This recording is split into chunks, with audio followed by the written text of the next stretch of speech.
ఎంత వయసు పెరిగినా అందం తరగట్లేదు ఆవిడికి. దీని వెనుక ఏదో రహస్యం ఉండే ఉంటుంది, కనుక్కోవాలి. ఆరావళి 9 రాజ్యాలకు మహారాణి. తన వయస్సు 200 సంవత్సరాలు. అయినా కూడా ఇప్పటికీ చెక్కు చెదరకుండా 25 ఏళ్ల అమ్మాయిలా తన సౌందర్యంతో అందరినీ ఆకట్టుకుంటుంది. అందంతో పాటు పొగరు కూడా ఎక్కువే. ఏ మగాడైనా తన కాళ్ల కింద ఉండాల్సిందే. ఆరావళికి సేవ చేసే శకుంతల అనే చెలికత్తె ఆరావళిని స్ఫూర్తిగా తీసుకుని ఆయుర్వేదం వాడి అలాంటి శక్తిని పొందడానికి రకరకాల ప్రయత్నాలు చేసి విఫలమయ్యింది. చివరికి ఒక సిద్ధముని కలవడానికి అడవికి వెళ్లి ఆరావళి అందం గురించి చెప్తూ, స్వామి, ఎంత వయసు పెరిగినా అందం తరగట్లేదు ఆవిడికి. ఆ రహస్యం ఏదో నాకు చెప్పండి స్వామి, తెలుసుకోవాలనుంది. అది దేవరహస్యం. దాన్ని తెలుసుకోవడానికి ప్రయత్నం చేయకు. అది నీకే మంచిది కాదు.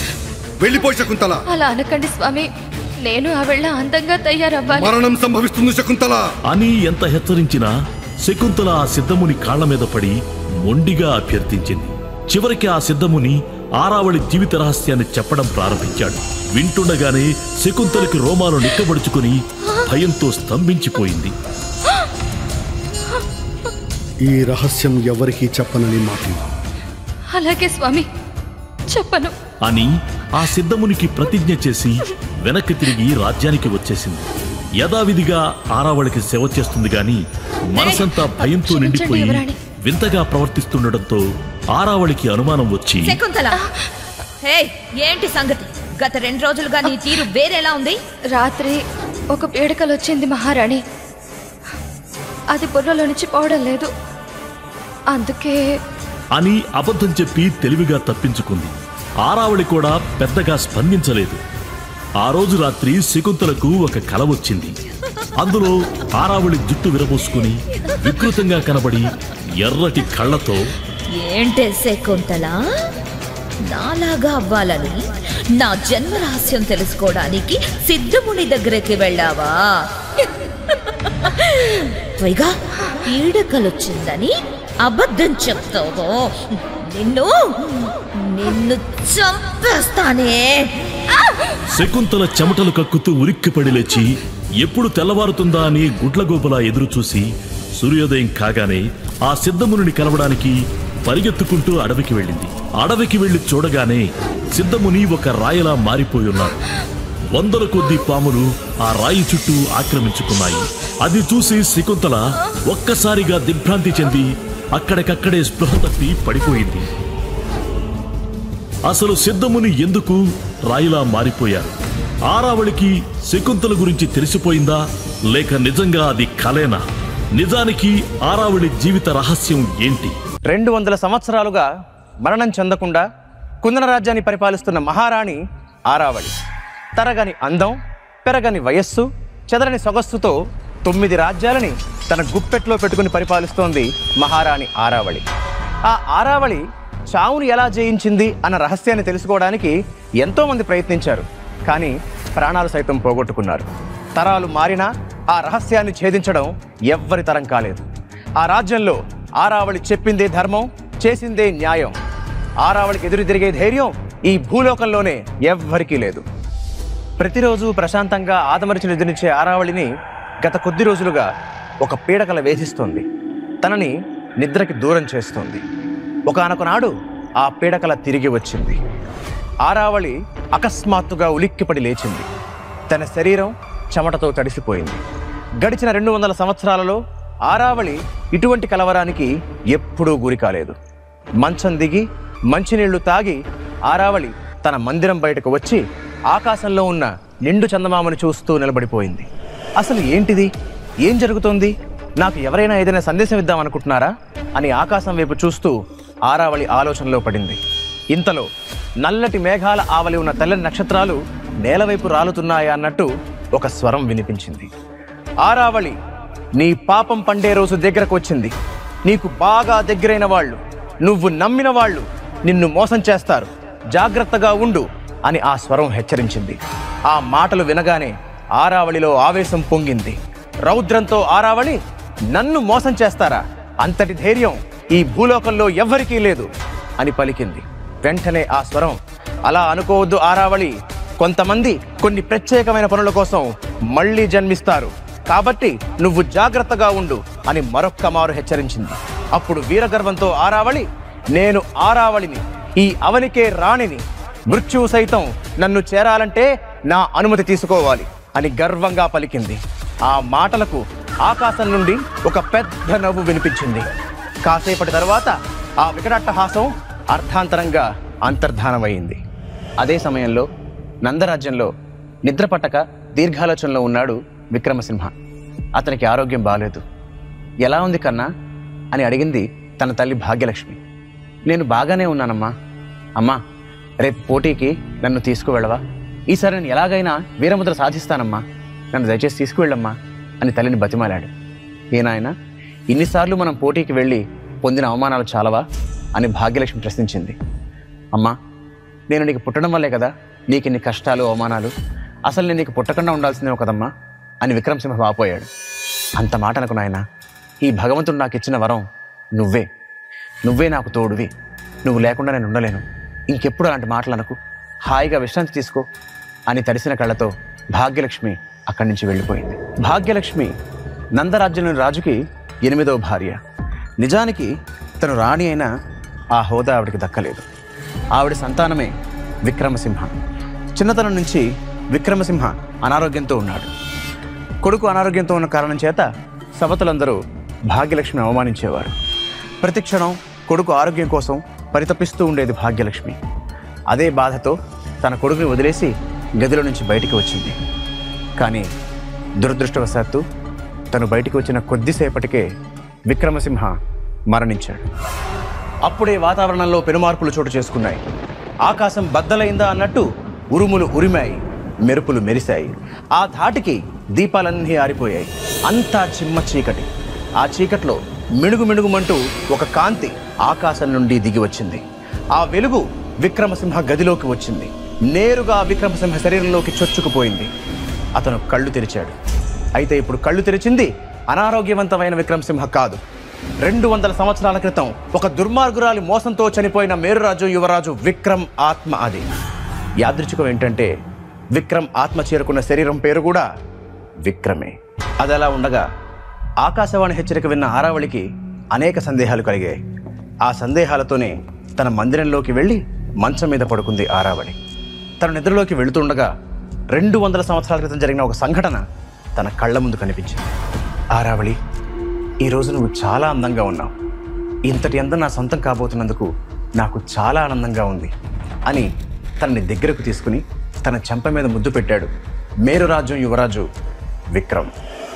ఆరావళి విక్రమ్ బాల్య స్నేహితులు. ఆరావళి తండ్రి పుంగమిత్రుడు, విక్రమ్ తండ్రి అమోఘరుద్రుడు చక్కటి స్నేహితులు కావడంతో ఆరావళి విక్రమ్ల మధ్య మంచి స్నేహం కుదిరింది. చిన్నప్పటి నుంచి వారిద్దరూ ఎన్నో యుద్ధ విద్యలు నేర్చుకున్నారు. ప్రతి యుద్ధ విద్యలోనూ ఆరావళి విక్రమ్ని ఓడించకపోయినప్పటికీ తనకి చాలా గట్టి పోటీ ఇస్తూ ఉండేది. అది చూసి విక్రమ్ ముచ్చటపడుతూ ఉండేవాడు. వారిద్దరి అభిప్రాయాలు కలవడంతో వీరి జీవితాలు ఒక్కటి చేయాలని పెద్దలు నిశ్చయించుకున్నారు. ఆరావళి విక్రమ్ మధ్య ప్రేమ కుదిరింది. అందుకే విక్రమ్ ముద్దు పెట్టగానే ఆరావళి కూడా ముద్దు పెట్టాలనే అనుకుంది. కానీ అంతకన్నా ముందు ఒక్కసారిగా ఆకాశంలోని చందమామను చూసింది. ఇంకా సమయం రాలేదని నిశ్చయించుకుని వెంటనే తాను కూడా ముద్దు పెట్టింది. ఒక్కసారిగా విక్రమ్ ఒంటిలో వేడి పెరిగింది. ఆ వేడిని తను ఆరావళికి అందివ్వాలనుకున్నాడు. అందుకే తనకు మరింత దగ్గరయ్యాడు. ఆరావళి పెదవులు అందుకోవాలని ఆశగా ముందుకొచ్చాడు విక్రమ్. తనని కవ్విస్తున్నట్టుగా, కుదిరితే నన్ను పట్టుకో అన్నట్టుగా ఆరావళి దూరం జరిగింది. పరుగులు తీసింది. కాసేపటికి విక్రమ్కి ఆరావళి చిక్కింది. ఆమెను తన కౌగిట్లో బంధించాడు. తన పెదవులతో ఆమె పెదవులు తాకాడు. ఆరావళికి మత్తెక్కింది. తన కౌగిలిలో బందీగా ఉన్న ఆరావళి మెల్లగా మత్తులోకి జారుకుంటోంది. హఠాత్తుగా ఒక మెరుపు మెరిసింది. అంతే, ఇదే సరైన సమయం అనుకుని ఆరావళి తన చేతిలో ఉన్న కత్తితో విక్రమ్ని వెన్నుపోటు పొడిచింది. గట్టిగా అరిచి విక్రమ్ పక్కకూరేయాడు. చేతిలో కత్తితో, కళ్ళల్లో కసితో, మొహంలో ఆనందంతో, విజయగర్వంతో ఊగిపోతున్న ఆరావళిని చూసి విక్రమ్ ఆశ్చర్యపోయాడు. అసలు తనని ఆరావళి ఎందుకు చంపాలనుకున్నదో అర్థం కాక బిత్తరపోయి ఆరావళి అని పిలిచేలోపే మరో పోటు తన కడుపులో దిగింది. అంతే, విక్రమ్ శరీరం నేలకూలింది. తన ప్రాణం గాలిలో కలిసిపోయింది. విక్రమ్ చనిపోయాడు. 200 సంవత్సరాల క్రితం తను ప్రేమించిన విక్రమ్ను వంచించి అతని ప్రాణాలు తీయడంతో ఆరావళి విజయ ప్రస్థానం మొదలైంది. ఆ విజయ పరంపర 200 సంవత్సరాలుగా కొనసాగుతూనే ఉంది. తన చుట్టూ ఉన్నవారు వయసు పెరిగి ప్రాణాలు వదిలేస్తున్నారు. కానీ ఆరావళి మాత్రం చెక్కు చెదరని లేదు. అంతేకాదు, సంవత్సరాలు గడుస్తున్న కొద్దీ తన బలం పెరుగుతూనే ఉంది. ఆరావళి శక్తియుక్తులకి, తను పన్నే పన్నాగాలకి భయపడిన తన చుట్టుపక్కల ఉన్న 9 రాజ్యాలు ఆరావళికి సామంతులుగా చేరాయి. కుందన రాజ్యాన్ని తిరుగులేని రాజ్యంగా ఆరావళి పరిపాలిస్తోంది. ఎంతో ధైర్యం ఉన్నప్పటికీ ఆకాశవాణి ఇచ్చిన హెచ్చరిక ఆరావళి మనసులో కలవరం కలగజేసింది. అదే ఆలోచనలతో ఆరావళి నిద్రలోకి జారుకుంది. అయితే ఆరావళి తను ఎందుకు చంపిందో అర్థం కానిది విక్రమ్ అది తెలుసుకోవడం కోసం భాగ్యలక్ష్మి కొడుకైన విక్రమ్ సింహ శరీరంలోకి చేరాడు. తన కొడుకు మరణించాడని, తన కొడుకు శరీరంలో విక్రమ్ ఆత్మ ఉందని తెలియని భాగ్యలక్ష్మి తన కొడుకు గురించి, అతని అనారోగ్యం గురించి బాధపడుతూ మళ్ళీ తిరిగి ఆ గదిలోకి ప్రవేశించింది. భాగ్యలక్ష్మి నందరాజ్యానికి రాజైన వీరేంద్రునికి 8వ భార్య. వాస్తవానికి ఆమెకు ఈ వివాహం ఇష్టం లేదు. కానీ వేరే గత్యంతరం లేక వీరేంద్రుని చేసుకోవడానికి ఒప్పుకుంది. మొదట్లో వీరేంద్రుడు ఆమెతో బాగానే ఉండేవాడు. కానీ కాలం గడుస్తున్న కొద్దీ అతనిలో మార్పు వచ్చింది. భాగ్యలక్ష్మి కన్నా ముందర ఉన్న రాణులు వీరేంద్రునికి భాగ్యలక్ష్మి మధ్య మనస్పర్ధలు తీసుకువచ్చి వారి మధ్య దూరాన్ని పెంచడానికి ప్రయత్నం చేశారు. దీనికి తోడు భాగ్యలక్ష్మికి 3 సంవత్సరాలు ఏ పిల్లాడు పుట్టకపోవడం, పుట్టిన విక్రమసింహ అనారోగ్యంతో ఉండడం అనేది వారి దూరం పెరగడానికి పుండు మీద కారం చల్లినట్టయింది. తన కొడుకు ఎప్పటికైనా తిరిగి ఆరోగ్యకరంగా మారతాడా, తనకి రాణి హోదా మళ్ళీ దక్కుతుందా అని ఆలోచిస్తూ ఉండగా అక్కడికి భాగ్యలక్ష్మి చెలికత్త ప్రమీల వచ్చింది. రాణిగారు, విక్రమసింహ రేపు వీరభద్ర కోసం పోటీ పడతాడని విన్నాను, అది నిజమేనా అని అడిగింది. అవును ప్రమీల, నేను ఎంత చెప్తున్నా వినట్లేదు, నన్ను బతుమాలుతున్నాడు అని భాగ్యలక్ష్మి చెప్పింది. అదేమిటమ్మా, విక్రమసింహ ఆరోగ్యం బాగోగాలేదు, ఇలాంటి సమయంలో అతను పోటీ పడడం అంత మంచిది కాదు కదా అంది. నేను ఎంతో చెప్పి చూశానమ్మా, కానీ నా మాట వినడం లేదు, మొండి పట్టుపట్టాడు అని చెబుతూ ఉండగా ఇంతలో గదిలోంచి ఒక ఇత్తడి పాత్ర కింద పడిన శబ్దం వచ్చింది. ఏం జరిగిందా అని ఇద్దరూ కంగారుగా లోపలికి వెళ్ళారు. లోపలికి వెళ్ళేసరికి మంచం మీద ఉన్న విక్రమ్ భారంగా ఊపిరి తీసుకుంటూ కాళ్ళు చేతులు కొట్టుకుంటూ ఎగిరెగిరి పడుతున్నాడు. వెంటనే భాగ్యలక్ష్మి తనని పట్టుకుంది. ప్రమీల అతని కాళ్ళు పట్టుకుంది. అప్పటిదాకా గిలగిలా కొట్టుకుంటున్న విక్రమ్ ఒక్కసారిగా ఆరావళి ఆరావళి అంటూ కలవరించడం ప్రారంభించాడు. భాగ్యలక్ష్మి, ప్రమీల ఇద్దరు సంభ్రమాశ్చర్యానికి గురయ్యారు. ఒకరినొకరు చూసుకుంటూ ఉండిపోయారు. ఇప్పటిదాకా ఆ రాజ్యంలో కానీ ఆ చుట్టుపక్కల రాజ్యాల్లో కానీ ఆరావళిని దేవి అనో, దేవత అనో, మహారాణి అనో పిలవడం తప్ప ఇలా పేరు పెట్టి పిలిచే సాహసం ఎవ్వరూ చేయలేదు. ప్రమీలకి అనుమానం వచ్చి వైద్యుడిని పిలవమంటారా అని అడిగింది. భాగ్యలక్ష్మి అవసరం లేదు, కాసేపు చూద్దామంది. విక్రమ్ నుదుటిపై చేయవేసి భాగ్యలక్ష్మి తల నిమిరింది. ఆరావళి ఆరావళి అన్న అతని కలవరింపు మెల్లగా తగ్గుతూ వచ్చింది. భాగ్యలక్ష్మి ప్రమీలని వెళ్ళమని చెప్పి తాను అక్కడే ఉండిపోయింది. కొద్దిసేపటికి విక్రమ్ కళ్ళు తెరిచి లేవడానికి ప్రయత్నించాడు. ఆ అలికిడికి భాగ్యలక్ష్మి కూడా మెళుకు వచ్చింది. తనకు సహాయం చేయడానికి చెయ్యి అందించింది. అప్పుడే ఆమెకి చూసిన విక్రమ్ ఆశ్చర్యపోయాడు. ఎందుకంటే ఇన్నాళ్లుగా ఆత్మగా ఉన్న విక్రమ్ మొదటిసారి ఆమెను చూశాడు. అతనికి ఆవిడ ఎవరో తెలియదు, కానీ సహాయం చేయదలిచింది కాబట్టి ఆవిడ ఖచ్చితంగా తల్లి అయి ఉంటుందనుకుని పర్వాలేదమ్మా నేను వెడతాను అని స్నానానికి వెళ్ళాడు. విక్రమ్ వైఖరికి భాగ్యలక్ష్మికి ఆశ్చర్యం కలిగింది. తను తిరిగి వచ్చేసరికి తేనీరు, ఔషధం తయారు చేసి పెట్టింది. విక్రమ్ తిరిగి వచ్చాడు, కానీ ఆమె వెంకే మౌనంగా చూస్తున్నాడు. ఏం చెప్పాలో తెలియడం లేదు. అతని బుర్రలో 1000 సందేహాలు తిరుగుతున్నాయి. ఇంతలో అతన్ని చూసి భాగ్యలక్ష్మి, ఏ నాయనా నిద్ర బాగానే పట్టిందా, రాత్రంతా కలవరిస్తూనే ఉన్నావు, అయినా ఆవిడ పేరు ఎందుకు తెలుసుకున్నావు అనగానే చటుక్కున తల పైకెత్తాడు విక్రమ్. ఏం చెప్పాలో తెలియలేదు. ఆరావళి పేరు తెలుసుకోకూడదని నీకు తెలుసు కదా, అయినా ఎందుకు కలవరించావు అని అడిగింది. విక్రమ్కి ఏం చెప్పాలో అర్థం కాలేదు. కాస్త తడబడుతూ సంకోచంగా, అమ్మ అది నేను నిద్రపోయే ముందర ఆరావళి కథని తలుచుకుంటూ పడుకున్నాను, నువ్వు నాకు చిన్నప్పుడు చెప్పావు కదా, అయినా ఈ కథలో ఆరావళి ప్రియుడి పేరు కూడా నా పేరే కదమ్మా అని కొంచెం సంకోచంగా అడిగాడు. ఆ మాటకి భాగ్యలక్ష్మి సమాధానం చెప్పలేదు, కానీ కొంచెం తమాయించుకుని, చూడు నాన్న, జరిగింది ఏదో జరిగిపోయింది, ఇకపైనైనా సరే ఆరావళి పేరుని కల్లో కూడా తలుచుకోకు, సరేనా అని అనుమానంగా అతనికి చూస్తూ అడిగింది. విక్రమ్ చాలా సందేహంగా అలాగే అమ్మా అని అనబోతుండగా అమ్మా అన్న గట్టిగా ఓ పిలుపు వినబడింది. అది ప్రమీల గొంతు. ప్రమీల ఏదో ప్రమాదంలో ఉందన్న విషయం గ్రహించి తను విక్రమ్తో, నాయనా నువ్వు ఇక్కడే ఉండు, నేను వెళ్ళి చూసొస్తాను అని బయటకు వచ్చింది. బయటకు వచ్చేసేసరికి ప్రమీల నేలపై పడి ఉంది. ఎదురుగా భాగ్యలక్ష్మి సవతి అయిన కళావతి కుమారుడు యువరాజు ప్రతాపసింహుడు నిలబడి ఉన్నాడు.